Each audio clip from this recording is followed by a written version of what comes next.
Hey, what is up guys? I'm KBHD here, and this is the iPhone 7, and we already know it doesn't have a headphone jack anymore, just the lightning port. So it does have slightly improved speakers, and you could listen to those if you want to listen to music or watch videos, but the removal of that headphone port means we now have two real options for listening to music via headphones: lightning headphones and wireless headphones. Fun fact, Apple dropping a headphone jack from the iPhone 7 is actually great news for one person or one group of people.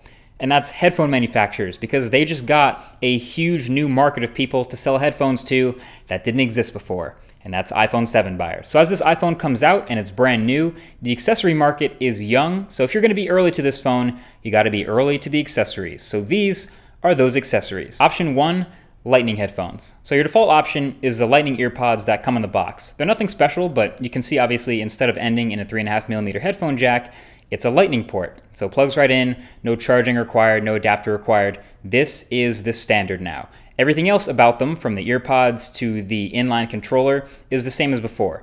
From the standard, you can go up a little bit in price to these Philips headphones I've shown before. These are the Philips Fidelio M2, and they're pretty much what you'd expect from a classic third-party pair of lightning headphones. So a lightning jack on one end, on-ear headphones on the other end. And these headphones also have an on-cup volume control rocker, and the entire right ear cup is a giant play-pause button, so it works the same way it did with the previous iPhones.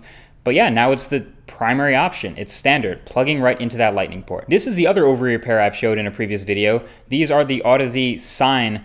Definitely a more premium price, but you're getting better materials, more real leather and metal, and a bit more of a heavier headphone overall. Softer headband, more comfortable. But yeah, this pair has an inline controller with a mic and a play pause button, which is different, and volume controls, etc. This plugs right in via lightning again and works as expected. Sounds pretty good. If you're more on a budget though, there are way less expensive headphones. I'll have links to all these below, but this is a pair by Brighttech. Inline controls again, it's a bit of a trend. But honestly, these are a bit less adjustable and a lot less comfortable, but they're still lightning headphones. You'll just notice they definitely feel cheaper and definitely hurt in the sound department. So it's what you'd expect for the price, but really I'd recommend these to someone who's trying to save money, but just definitely want over-ear headphones and have to go in via lightning. And last but not least, another pair of lightning earbuds. These are the Shark lightning earbuds. Their advantage over the lightning earpods are small. They have slightly bigger, more clicky inline controls, and the flat blue cable throughout is a nice touch, helps it not get tangled as much. And the earbuds themselves feel a bit more solid. They have what feels like metal on the back, and they have a little bit more weight to them, but as you know, none of that matters if they don't stay in your ears very well, and these didn't stay in my ears very well. All right, so option number 2 is wireless headphones. This market has already existed for a while, so all of these headphones, except for one, are new.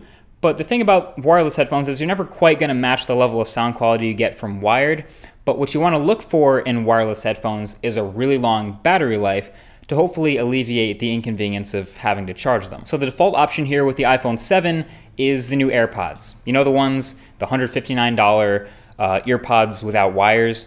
They get a lot of flack for it not being worth it, but actually they have a couple of extra features. So they have Apple's new W1 chip inside, which makes pairing to an iPhone super simple, and then they automatically also sync with your other Apple devices on your account, like a MacBook Pro or an iPad. It has microphones for listening to voice commands, and touch sensitivity for triggering Siri. So there's a lot actually going on. Hopefully I'll get my hands on them to review them, but there are definitely other better options, like Bluetooth earbuds, any of them. You've seen these before, Jaybirds X2 or Jaybird Freedom. They have a battery life almost twice as long as the AirPods, rated at about 8 hours of playback before you need to recharge, so that's awesome. And they sound phenomenal, that's why I like them so much. And they're very unlikely to fall out of your ears no matter what the shape is, because they have this wingtip that fits snugly and comfortably. They're sweat-proof, they have a great mic and inline controls. They're basically built to be workout headphones, so they're really good at all of that. Another pair you've probably seen before since I reviewed them is the Bose QC35, or the Bose Quiet Comfort 35s. The Quiet Comfort series finally went wireless, and they are so nice. They're much bigger, so you're looking at about a 20-hour battery life, and they have excellent noise cancellation, because that's basically Bose's specialty here. and much better sound than most other wireless headphones. They're pricey, but if you watch the review, you'll probably also be convinced like I was. And there were also plenty of other wireless headphones in this Bluetooth over-ear category. Again, check the links below. And then there's these, the new Beats Solo 3.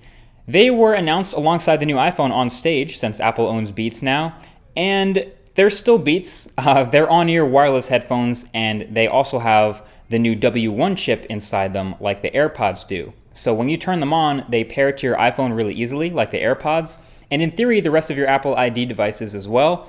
They talk with your iPhone, sending information back and forth like battery percentage. So that's a nice advantage to having them work so closely with Apple. And what's nice though is they claim a 40-hour playback battery life, which is a really long time. So there's no noise cancellation to take up a lot of power, but that's a decent advantage, having such a long battery life, not having to worry about charging it so much. Just know that they're still priced like Beats and they still sound like Beats, just so you know. So that's what's out there right now if you want to avoid having to adapt your current headphones. But if all else fails, there is that $9 dongle.